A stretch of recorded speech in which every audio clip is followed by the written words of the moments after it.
Do that, and it's recording.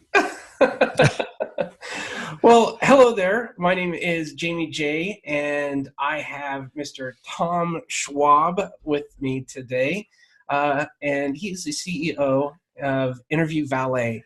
And one of the biggest things that I wanted to make sure that was covered in this conversation today was the importance of making sure that you're involved with this whole podcasting thing that's going on. And even if you're unfamiliar with it, which I can't believe that people would be unfamiliar with what podcasting is these days, but if you're not or new to it or just want to understand the power or the importance of podcasting, I wanted to introduce you to Mr. Tom Schwab. And how are you, Tom? Jamie, I am thrilled to be here. And, what's ordinary to some people is amazing to others. And for us, podcasting is just normal. And I'm always amazed when I talk to people and I'll say, hey, do you ever listen to a podcast? And they're like, no. And then they'll start talking about Sirius or XM. And I'm like, a lot of that is repurposed podcasts. In fact, I've even been on podcast interviews that got picked up by local radio stations. So even those people that say they've never listened to a podcast, they probably have. They just didn't know what it was. Exactly. And then with the advent of, what is it? All the GM products from 2016 or 2017 now you can get the entertainment package, and you have the little podcast icon there, and or iTunes, or it's the actual podcast icon there. And what's really funny with it is that I asked my daughters, what does the pod stand for in podcast? And they roll their eyes and go, I don't know, Dad. What's pod stand for? They don't know a world with an iPod, right? So to them, it's really on-demand radio, internet radio. It's just us old guys that still call it podcasting, but really it's audio anytime you want, any place you want, for the most part, commercial free. And I even like it that you can do it at variable speeds too. I always say I listen at 2x speed as I run at half x speed. Yeah, that's fantastic. Well, I've been podcasting for, September 1st, 2014 is when I launched my show. So while I'm not with the legends that started back in the day about 2004 or so, I've had a little over 200 episodes, and I've had the fortune of being on so many people's other podcasts, and I just love the medium. One of the things that gets me, if I can stand on a little bit of a soapbox here just for a second, is people getting involved in podcasting to monetize them or to earn money.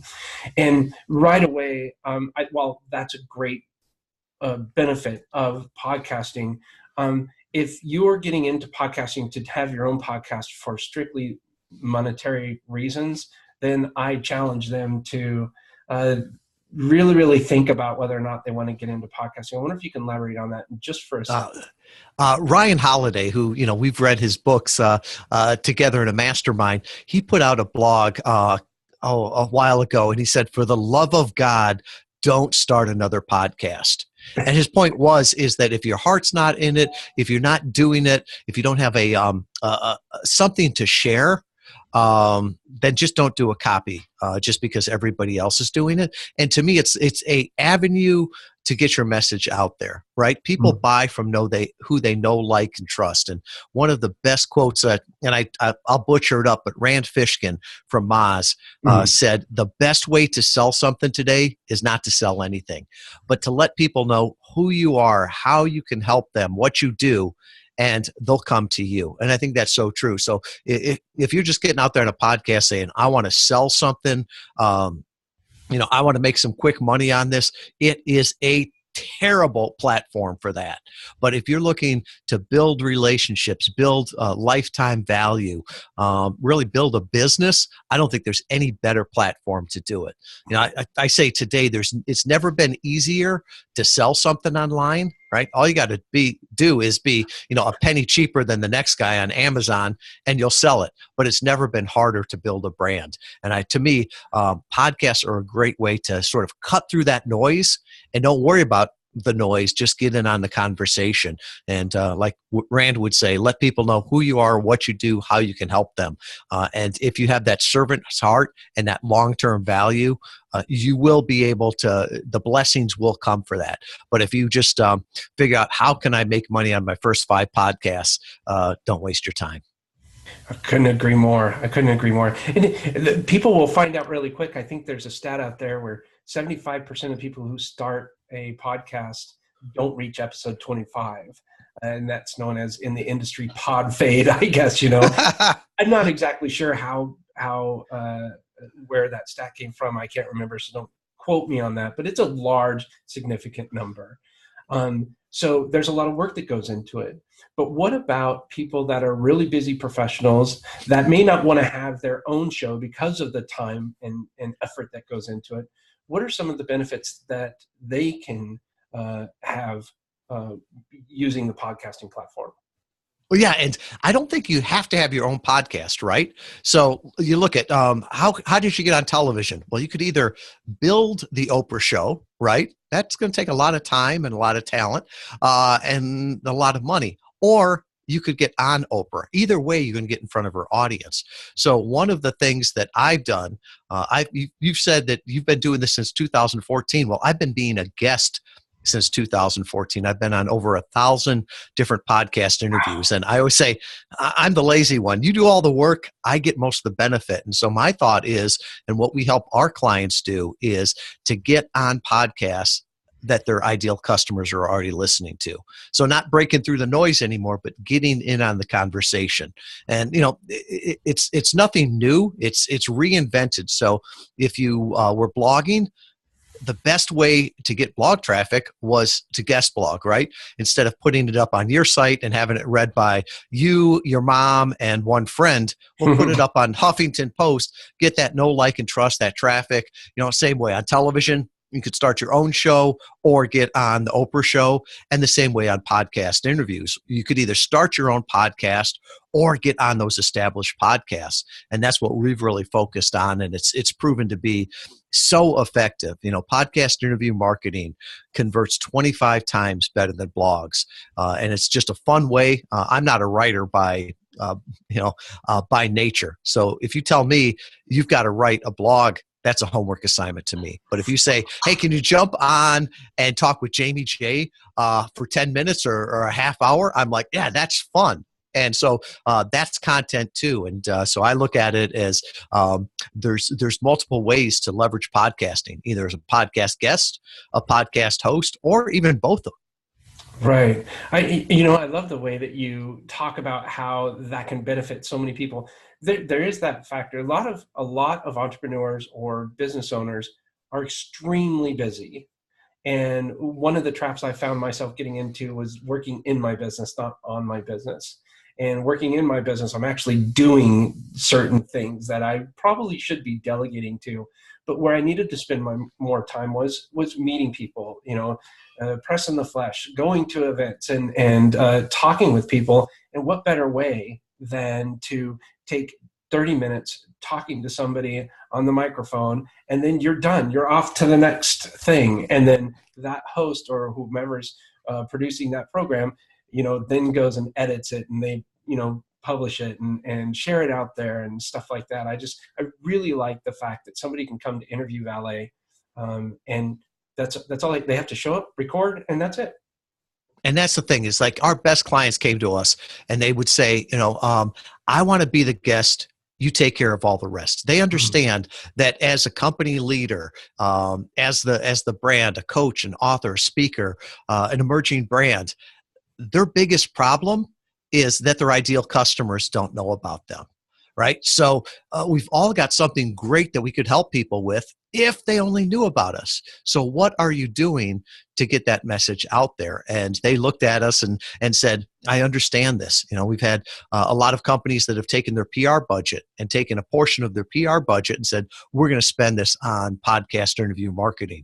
There's people that are saying this is the best SEO backlink strategy out there. Neil Patel was talking about this.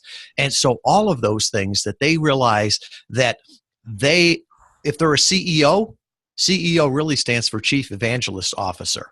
So Mm. you need to go out there evangelizing your category, evangelizing your company, telling the story. And that's really what we help them do. We help them amplify their message. They're Sinatra. They're the only ones that can perform, but we're the roadies, we're their producers, we're their ticket agents, all the rest of that to get them on that stage that will make a difference. Oh, that's fantastic. Yeah, I see podcasts just growing. There's more listeners all the time. And I did this test about 2 years ago. I walked down the street, literally walked down the street, and I asked, do you know what a podcast is? And I've got 15 different answers of what a podcast. If I was to do that today, more and more people would be able to answer that and kind of know what it is. So I know it's getting more mainstream. And if you look at the studies, they're saying, 30 to 40% of the US population, but that population is higher income than average and higher education than average.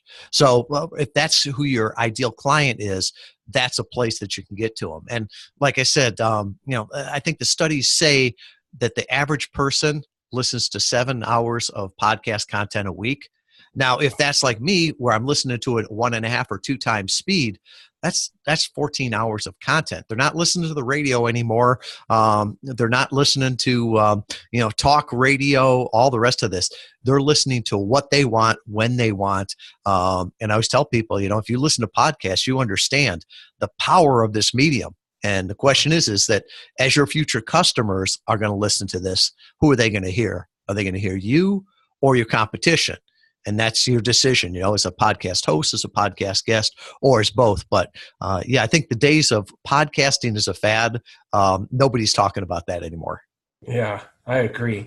Tom, what's the best way for people to get a hold of you and learn more about you? Come to interviewvalet.com. We've got all the information there. I'm on social media. I'm the only Tom Schwab in all of Kalamazoo, Michigan. And everything we do, I freely share. So I wrote a book called Podcast Guest Profits. You can come to Interview Valet and get it for free. I sell them on Amazon. If you really want to buy it, you can buy it there. But I give away more free because I really believe in podcast interview marketing. I think what we're talking about here, 5 years from now, people are going to say, oh yeah, Facebook marketing, email marketing, podcast interview marketing. In fact, last year in 2017, there was a study done, state of podcast interviews. And one of the questions they asked was rank the return on investment from these different marketings. And Jaime, podcast interviews came in number one, slightly over Facebook marketing and email marketing. So these early adopters, man, they're getting some great results with it. So, anything I can do to help people, it's not magic, it's a system, and it's really a system that serves you, serves the podcast hosts, and ultimately serves their listeners too. It sure is. What a great way of connecting with people. Just authentic, genuine connections. And it's happening all the time. And so I wanted to say thank you for creating this company. And a mutual friend of ours, in Christopher Lockhead, says that you are a category king. Well, he's a client of ours. He's a friend. He's a mentor, and he was really the one there in the late 2016 that recognized, we've got something different. It's not PR. It's not marketing. It's podcast interview marketing, and I really think it is the future. And we've got software as a service companies that come to us, and I love them because they know their numbers, right? They can tell you what a cost of lead acquisition is or cost of customer acquisition is, and then when they start using podcast interview marketing, they are blown away at the numbers they get. So numbers don't lie. Well, thank you so much for your time today, Tom. I really appreciate it. Everybody go to interviewvalet.com and learn more about this unbelievable process so that you can get in front of all those people that you want to get in front of. I really appreciate your time, Tom. Thank you, Jaime. All right.